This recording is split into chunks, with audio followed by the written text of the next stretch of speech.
for anything else? Okay. Oh, turn this on. So today I'm going to talk a little bit about more than one element. So far, the theory I've gone through is just relating to one element. So if you've one finite element, how do you derive the stiffness matrix? But actually, in reality, you're obviously going to use hundreds, thousands, or millions of elements. So how does it make what's known as the global stiffness matrix? So if you have a stiffness matrix, which essentially describes the behavior of an individual element, and then you have bunches of elements, how do you stick all those stiffness matrices together to get the overall global governing equations? So the global stiffness matrix. So I'm just going to go through a simple example, show how that works, and comment a little bit about on forcing boundary conditions and the way abacus or softwares like that will do it. So imagine we have 4 springs. I know it's simple, but it will get across the essence of how it works. Imagine we have 4 finite element springs. So these are just spring elements, not even fixed elements, just simple spring elements. So previously, last week, right before, we derived that the stiffness matrix for one of these elements looks like this, with K's, where K is the stiffness of the spring. So we have positive K's and negative K's, and multiplied by the 2 nodal displacements, and the F's are externally applied forces. So for each one of these elements, it will have its own local stiffness matrix. And so each of these springs could have different stiffnesses, K1, K2, K3. And then I'll assume some numbering convention. So I'm going to say this is node 1, 2, 3, 4, 5, 6. But actually, I could use an arbitrary numbering system. I could go 1, 1, 2, 6, 4, whatever. And this is just for my own internal bookkeeping. So when I'm arranging the equations, I'm just going to say this one's 1, this one's 2, this one's 3. So I'm going to say this is element 1, 2, 3, 4. And this is node 1, 2, 3, 4, 5. In reality, in abacus, it will number them based on how the mesh is created. So if the mesh is created in this particular way, maybe by an external software, it'll just number them in a particular form. Does it have any effect? It can when it goes to solve the equations. You get the same answer, but if they are numbered in a certain form, in a nice form where all the numbers that are close to each other and elements that have similar numbering are close to each other, the resulting matrix can have a tighter band, which makes it slightly faster to solve. So sometimes people will renumber meshes, but the answer won't be any different. And for this example, it doesn't make a difference. So let me introduce 2 numbering conventions, a local and a global. So for each element, we will have a node 1 and a node 2. So this element here has its node 1 and node 2. So when we derive for an individual element, we always just said node 1, node 2. If we had a triangle with node 1, node 2, node 3. So that's unrelated to the global number. So if I look at element 1, it has a local node 1, node 2. Element 2 has a local 1 and 2. Element 3 has a local 1 and 2. Element 4 has a local 1 and 2. So in each element, it has locally has an element 1 and a node 1 and a node 2.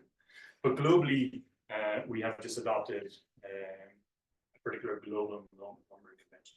So you can see with this table, you can map between the 2 of them. So for example, if I'm in element 3 and I look at the local node 1, you can see that is just globally node 3. Okay. So if I'm in this element and I look at its node number 1, which is its left, and its node number 2 is its right, you can see, well, globally that's node 3, globally that's node 4. So that's all I'm doing with this table. I'm just mapping between local numbering and global.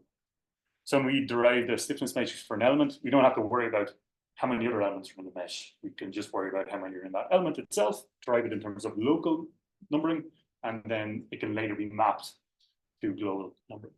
So inside softwares like this, they might have a mapping between the local and the global. And you can do that with elements as well. So when we make the global system, equilibrium system, for this full mesh, so this could be a plate hole, but in this case, it's just a simple bar that has 4 elements, or 5 nodes. We'll have what's known as the global stiffness matrix, and that will be 5 by 5 matrix. So it's 5 because we have 5 unknowns. We have 5 nodes. We're solving for displacements at the nodes. So we have 5 nodes. So the global stiffness matrix will be 5 by 5. This is our global displacement vector, or global unknown vector. So it's 5 by 1 because we have 5 displacement unknowns. And then that's equal to the global force vector. So that's the externally applied force at each node. So if I have a million nodes, it'll be a million by million matrix, and a million by one displacement vector, a million by one force vector. Yeah. So when you set up a problem in Navigus, if you have 1,000 nodes, which is the limit for the student version, then it will be a 1,000 by 1,000 matrix, and 1,000 by 1 equals 1,000. Started called a global stiffness metric, global solution vector, and global force vector. So how do we create this global system? Up until now, we've only talked about the local systems, the local equilibrium equations for the individual elements. So conceptually, we just add all of them together. So if we have 5 elements, we just add all 5 of those together. But obviously, these individual element stiffness matrices are 2 by 2s. So we're not actually directly adding them, we're combining them, or what's known as assembling. So typically in finite element literature, they call this the assembly process. When you make the individual stiffness matrices, then you assemble them all together into this global system. So let's see how that is done. So let's start with each element and understand how to sub them. So this K here, 1, that's going to be my stiffness matrix for element 1. So as before, we derived that out to be the stiffness matrix to be K minus K minus K. And this is our local numbering, so 1, 2, 1, 2. So the first thing I might do is, can I represent this local stiffness matrix with local numbering in terms of global? So if we remember here, node 1 and 2 for this element, they actually correspond to node 1 and 2 in the global system as well. So what I do is I make a 5 by 5 empty matrix, and then I just put these components into the correct global place. So you can see this is, if we go back to our previous table, well, 1 and 2 coordinates, say 1, 2, 2, 1, 1, 1, 2, 2. They are the same in the global matrix because 1 and 2 are the same locally. So it just goes in this top corner. All right, maybe a different way to say that. If these components are between these 2 nodes, just make sure they're between those 2 nodes, 1 and 2 globally as well. So I'm putting a little 1 here just to represent that this is coming from element 1. So it's element 1. And then 1, 1 just is the top corner, 1, 2 is this corner, 2, 1 is that one, and 2, 3 is that one. And the convention here, this little bar, this is the same as this matrix. I'm just representing it in global form. Okay. That's just the convention. So if I represent the local stiffness matrix for element 1, if I represent that in global form, it'll have loads of zeros, but I'm just going to use a little bar, and this is the global matrix. So if I do that for element 2, you'll start to see a pattern. So element 2 has the same stiffness matrix. Okay, maybe it's different K, and it has, once again, it's between its local node 1 and 2, but local node 1 and 2 here correspond to global node 2 and 3. So that means that those 4 elements go between node 2 and 3. So they go into this slot here. So you can see that I can also represent the local stiffness matrix for element 2 in a global form. So this bar here, K bar, just represents the global numbering form of that. So 5 by 5. And okay, you see the pattern now. If I do this for element 3 is between global node 3 and 4. So it comes down here. So row 3 and 4. And then I can do the same for final element number 4. There. So I could have done the same thing if we had a mesh full of triangles, 2D structural triangles. They each have 6 unknowns, so a 6 by 6 local matrix, and that would sub into a global matrix. So if I had 10 triangles, that'd be 10 by 6, it'd be 60 unknowns. So it'd be 1 to 60 would be my global number. So obviously it would be very inconvenient for trying to teach you and tedious for me to make the slides with all that, but it's the same general approach. So okay, so we have all our global matrices. So how do we make the global stiffness matrix? Well, here we actually just do a simple sum on all the global element matrices.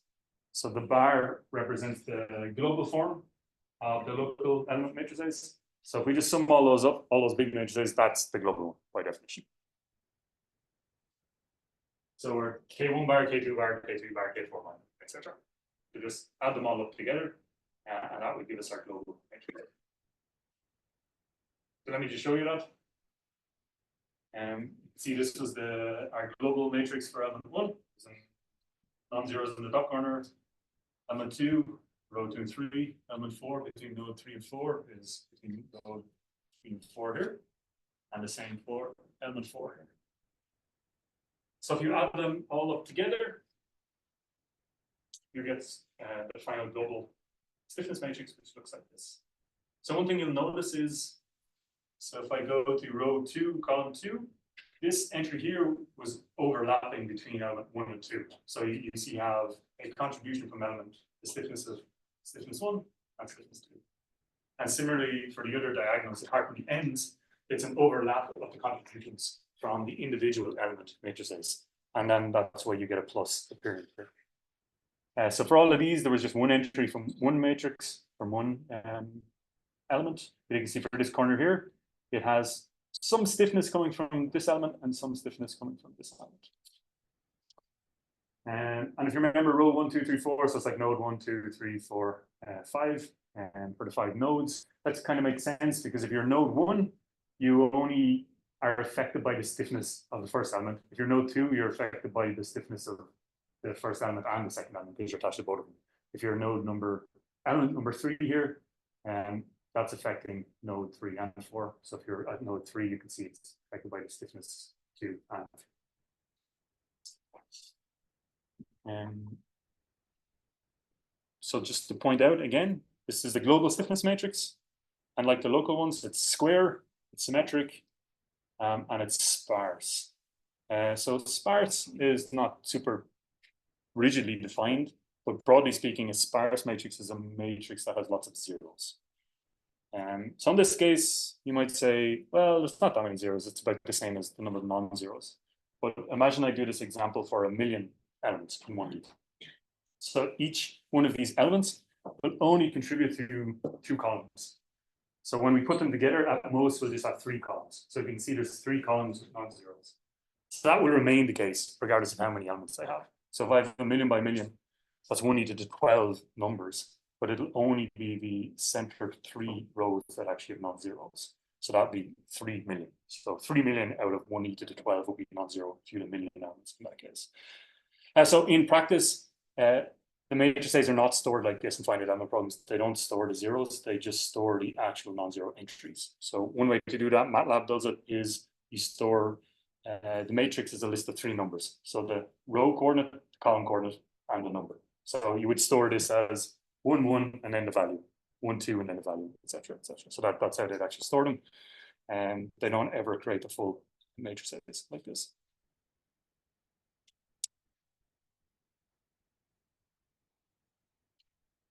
Also to point out, to explain the concept, I created these global versions of the local matrices. So I said, well, if you have a local matrix for element 1, you can create a global matrix that has lots of zeros and then insert the local matrix into that. In practice, they don't do that. That's just conceptually how it works. In practice, they just look up the global, the actual coordinates where they need to insert the numbers and they insert them directly like that. Because it'd be inefficient if you were to make a global matrix for every element. But that's just to conceptually show how it works.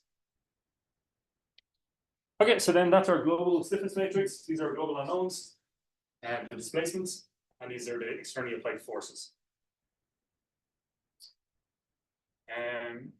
So let's see. Okay. So at this stage, we may want to enforce some boundary conditions. So the way I set up the problem, I imagined that displacement 1 was known, was 0, or was a known displacement. That was the far left. And then at the very far right hand node 5, I was applying the force F. Okay. So if we look at this system now, this D1 is actually known. So we know this value. We don't have to calculate that. That's a known value. It's either 0 or we know it. So if this is 5 simultaneous equations, we actually only need 4. We only need the bottom 4. We need that 50. And actually, what's unknown is the reaction force. This one, R1. So if we know the displacement of the node, we typically don't know the reaction force. If we know the force of the node, then we typically don't know the displacement. So how do we enforce that? So there's a few different methods to do this. There's the methods that you may adopt based on how you solve simultaneous equations by hand or with matrices, and then I'll move towards the ways that are actually used in these softwares. So let's imagine this D1 is known, and or delta 1 is known. It's just equal to D, some known displacement. That could be 0, or it could be 1. So one way to update this system to account for that is to factor out the known displacement. This is sometimes in literature called static condensation, which is kind of confusing, but by condensed, I mean like you get rid of something in the matrix. So if you had a bunch of simultaneous equations and I said, well, this one's known, so that means, well, we don't need to solve this matrix. But if you look at the second row, so remember row by column is the actual equation. This row, this number here is multiplied by the known displacement. So in the second equation, it refers to the displacement that is known. So what you could do is just with algebraic manipulation, you can just remove that factor and bring it to the right-hand side. So you now only have 4 unknowns. So in this second equation, we had this minus k21. That was multiplied by the known delta. So since that's just known, we just moved that to the right-hand side of the second equation. So it's k21 by the known delta. Now we have 4 unknowns, and we can just solve our system of equations. So that's probably how you would do it by hand. You would just sub it out, and that's fine. The disadvantage from a computer programming perspective is the number of equations changes. So depending on, if you set up your mesh, depending on how the user chooses their boundary conditions, they might fix displacements at no nodes or all the boundary nodes. And that depends on when the user is actually setting up the case. So that means the software would have to change the matrix size on the fly, which is a pain to code, but also it will be inefficient to cut parts of the matrix off. So that's me cutting the top off, but you could fix nodes in the center of the matrix. So then it would have to copy the rest of the matrix in a new spot. So if that's a large finite element mesh, then that would be inefficient as well. So this you would do by hand or with a small number of equations, but this is not how they typically do it in practice. So there's another method. And the second method is keep the same number of equations, but just if you know a nodal displacement, say in this case we know delta 1, then just set all the coefficients in this row to be 0 except for the diagonal. And then set the known displacement into the force vector. So what's happening there? We basically just created an equation, which is row by column equals the right-hand side. So it's 1 by the delta 1 is equal to d. So you basically treat the known displacement as if it's unknown, and then you just have it multiplied by 1 and set it equal to the known displacement in the right-hand side. So when you solve this system, delta 1 would be equal to displacement you want. So it's basically you pretend you don't know what the displacement is, and then you just force it by manipulating the matrix. So you set the row corresponding to the known displacement equal to 0 except for the diagonal, and you set that equal to 1, and then you put the known displacement in the right-hand side. And then for all other equations, like two in this case, but maybe other ones in practice, you set their coefficients to be 0. So for the second equation, it referred to the first displacement. So you set that 0, and then you move it to the right-hand side. So K2, T1, kind of like what we did before. So it's like what we did before, but we're keeping an original equation. So that's actually a little bit tedious to understand, but that's one way to do, and some codes will implement it like that. So the advantage is you still have the same number of unknowns. But in practice, and this is the way Abacus does it, it's a little bit simpler. So if a node is known, if the displacement is known at a node, they just go to the diagonal of that equation and multiply it by a really large number. So either 10 to the 15 is how to do it. That has the effect of making all the other entries in that row effectively 0, numerically speaking, in round-off error terms. And then on the right-hand side, the source term, they add the displacement multiplied by the diagonal. So if you solve this system, you'll end up with D1 equal to D, or delta 1 equals to D. So if you write out the stiffness matrix from Abacus, which you can do. I think I added a video, or I will add a video if you want to do that. You'll find that anytime you have a known displacement, you'll just have a giant number on the diagonal, and that's how it forces it equals 0.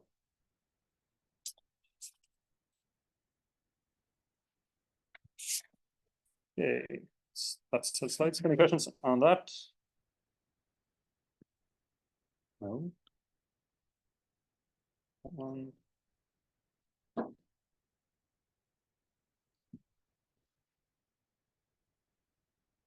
Okay, so for the remainder of this lecture and the next few, or next couple anyway, I will talk about some practical considerations of computational modeling, mostly focusing on finite element and abacus. So these are some things that maybe if you haven't thought about it, or if you use abacus for a while, you'll naturally pick them up, but it's good to know about them to avoid common mistakes in setting up your models.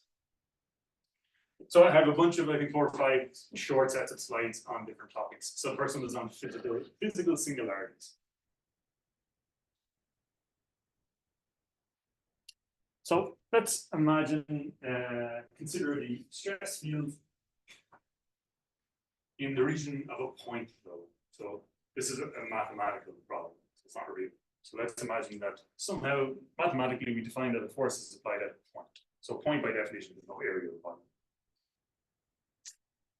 So in reality, if this is some elastic solid, then it will move down, it will deflect downwards. But if we looked at the stress field, we will have, let's say, a residual 0 stress field far away from it. But as we get closer, some component stress, let's say the vertical component stress, will increase, and we'll get certain contours as we get closer and closer.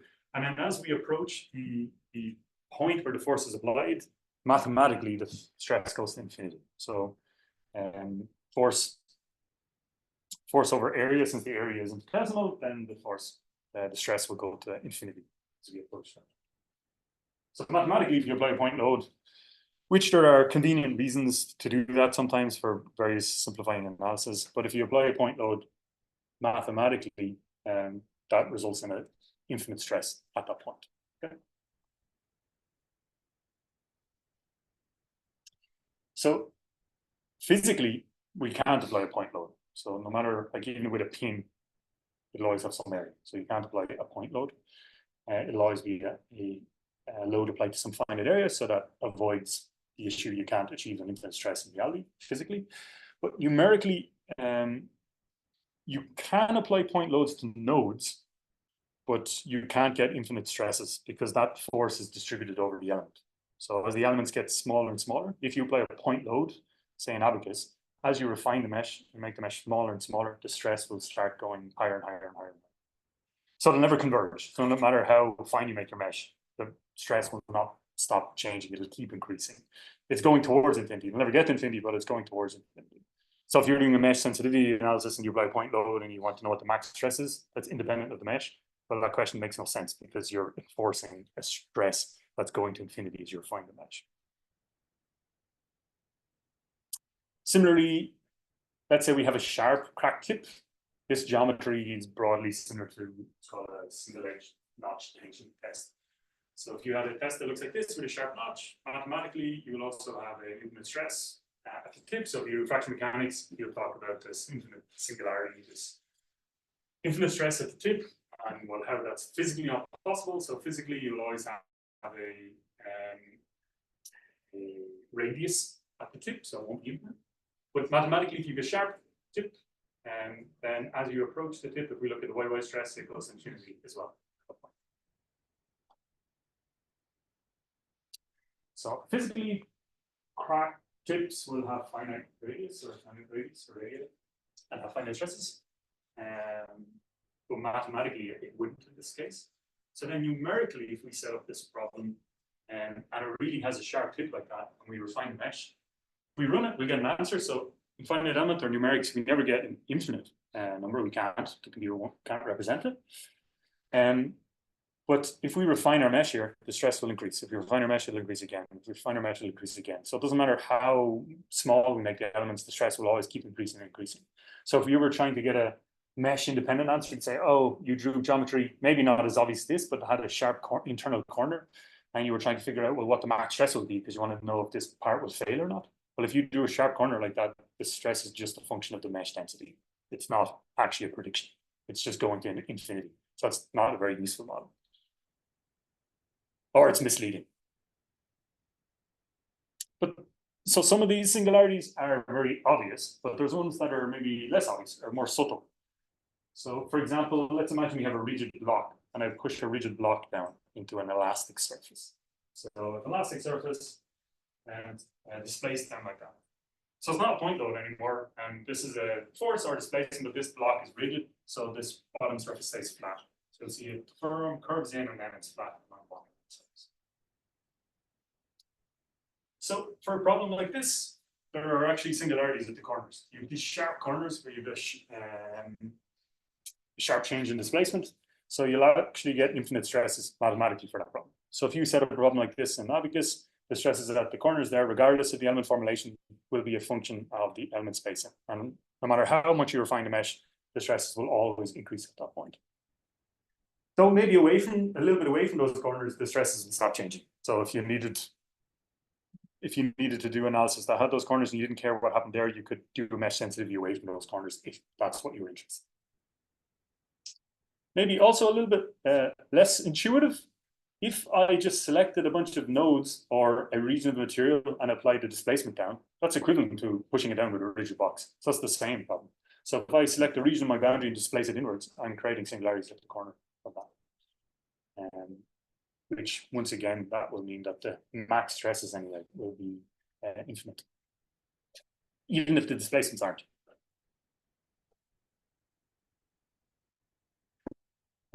So the obvious disadvantages of physical singularities in the model, and I'm pointing these out just to make you aware of singularities, but there are cases where it's okay to have them. So the obvious disadvantages are stresses, strains, or displacements are unbounded. In the examples I gave, the displacements are not unbounded, they're actually bounded, they're finite, but the stresses and strains are unbounded, as in they go to infinity, and they're purely a function of mesh density. So the denser the mesh, the higher the result. There's no convergence. We will not get this order of accuracy expected behavior because the actual underlying answer to the PD is an infinite value. And so that just means you'd have to be very careful if you're doing a mesh sensitivity, what value you're looking at or what you're interested in from the model. Also, the singularity may pollute results adjacent. So you may be interested in results a little bit away from the singularity, but because of that singularity, it can just mess up those results. So it can result in kind of gobbledygook answers away from the singularity as well. So you have to be careful about that also. And then mesh error estimates like GCI may not, well, they won't work at the singularity, and they may not work near it. So, for example, if you wanted to calculate the stress at a certain radius away from the singularity, depending on the type of singularity, you might be able to do that and get a mesh independent answer. But depending on the type of singularity, you may or may not work. And sometimes we're not going to touch on in this course, but there's adaptive mesh schemes. So there are certain adaptive or dynamic mesh schemes where it'll change the mesh based on where it thinks the largest mesh error is as it's solving. So like if you have a shock wave in your solution for a CT problem, it will refine that to shock wave, or if you have a free surface between water and air, to refine that free surface. But some of those schemes will fail if there's singularity because they'll see there's a large mesh error and just keep refining until the solver breaks. So how can you deal with them? Well, an obvious approach to deal with them is to remove them. So instead of using a concentrated load, you might use a distributed load over a small region that captures physically what's happening, or replace rigid displacement constraints with contact conditions or something that's more representative of reality. So if you physically better describe the scenario, it won't have singularities because physics doesn't have singularities, or the physical world doesn't. You can add fillets radius to sharp features. And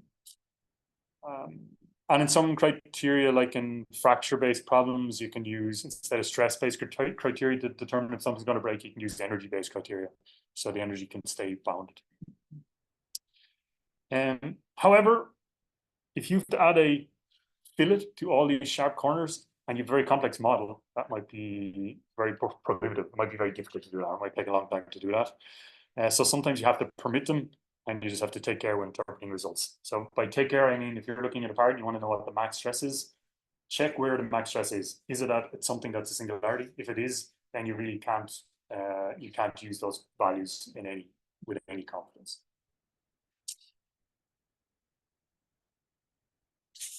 All right, short, only 10 minutes. We go to the next one.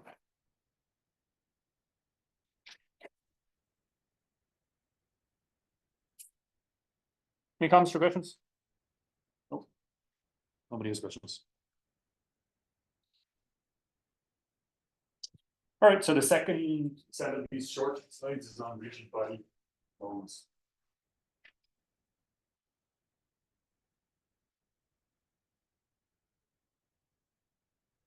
Consider the following static equilibrium problem. So imagine I have a block, it's an elastic block that has Young's modulus Boltzmann ratio, and I'm going to apply a force on the left-hand side and an equal and opposite force on the right-hand side. And then my question is, what is the static equilibrium displacement distribution? And by static, I mean steady state. So what will the displacement look like in this block when it's in equilibrium? So forces. So in what way will this deform? Like, what will the answer be? That's my question. And it's static because I'm talking about just a steady state answer, right? So it seems like a pretty trivial question. So you might say, all right, and do that. That is the answer. That is the displacement distribution. It will elongate based on its stiffness, and because of its Boltzmann ratio is not zero, it'll contract as well. So if I have a piece of rubber, it might do something like this. So is that the answer? Yes, it is a answer, or an answer, sorry. It's a solution. So that's one of a number of solutions to this problem. If I just rigidly move that whole block over to the left-hand side, that displacement distribution is also an answer to this problem. If I rigidly move that block over to the right-hand side, that displacement distribution is also an answer. So in fact, if I add any rigid displacement to this problem, it will also be a solution of this problem. Okay. So I can add any rigid displacement field to produce another valid solution. I can just move it in any direction in 3D space, and it will also give a valid solution. And if the forces rotate with the surfaces, I could actually rotate it in any arbitrary direction, and it would also give me a valid displacement distribution. So this problem mathematically has an infinite number of solutions. So maths-wise, there are, if you were basically to do this calculation, at some point you do an integration with an arbitrary constant. That constant is arbitrary, so you can add that on, and it can be whatever value you want. So that's the maths. And what about the numerics? So how do we solve this numerically? What happens? You can set this up and see what happens. So which solution, if any, will a numerical method find for this problem? So let's just do it in the most simple case. We'll take our truss, our trusty truss element, and then we'll set it up and see what answer we get. We'll just use one finite element because then we can avoid the assembly process, and it'll just be easy. So for our truss element, here is the stiffness matrix, 1, 1, -1, -1. So basically the K is EA over L. Young's modulus by the cross-section area by the length of this element. We have our unknowns displacement 1 and 2 representing the left and right most points or boundaries. And then we have our equal and opposite forces. Okay, so here's our global and local stiffness matrix, K delta equals F. And let's solve it by saying multiplying the left and right hand side by K inverse. So multiply K inverse on the left, that will go to I, K inverse on the right by F will be our solution. So the displacement will be K inverse by F. Okay, so let's do it. Let's calculate K inverse. So you can calculate the inverse of a 2 by 2 matrix. Well, you can Google it or ChatGPT will tell you to do it, but you should recognize this formula. You have this determinant and these are cofactors. So anyway, if you do that, is it on the bottom? Is it AD minus BC, I think? On the bottom here, this determinant, you'll find that that's 1 over 1 minus 1, so 0. So for this problem, the stiffness matrix is singular. So you actually can't invert it. So if you got an error in Navigus that says your stiffness matrix is singular, it's basically just means there's no physical solution to this problem. Or at least, not that there's no solution, but there's no unique solution. There may be more. There may be a solution, just there may be an infinite number of them. So in this case, you actually can't solve this problem because it's undefined. So you have to constrain the displacement somewhere, and because there's an infinite number of displacements. In practice, let's say you set that up and you meshed it in 2D with like an unstructured triangular mesh or something, and then it assembles them all. Because of rounding error and geometric precision of the coordinates, also rounding error on the precision of the coordinates, you may get a slight imbalance in the coefficients that makes the matrix slightly non-singular. So you may actually be able to get an inverse of the matrix in practice just because of rounding error or round off error.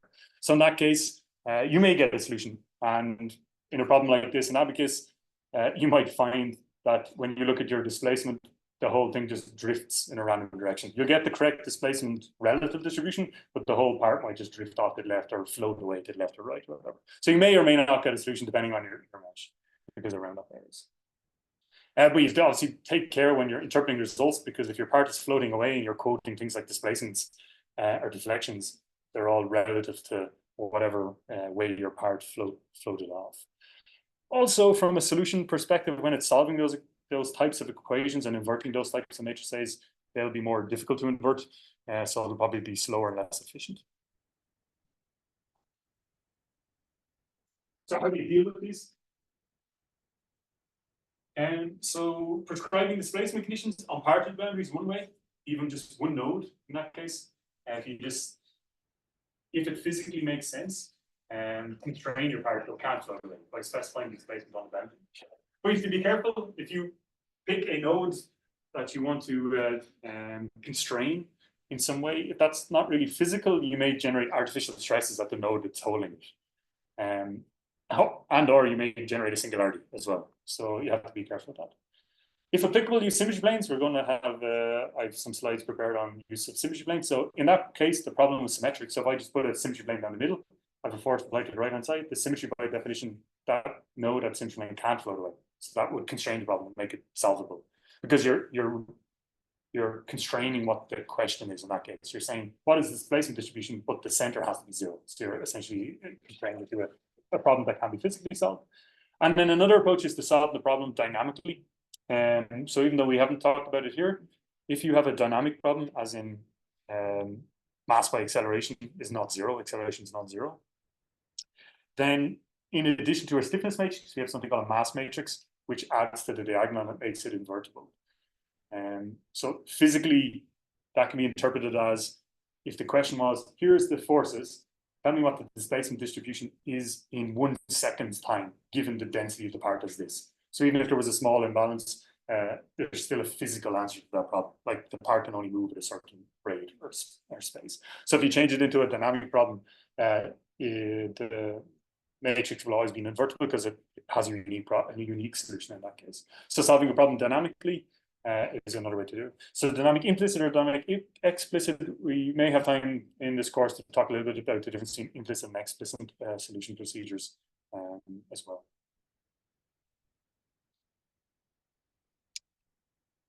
Very good. I'm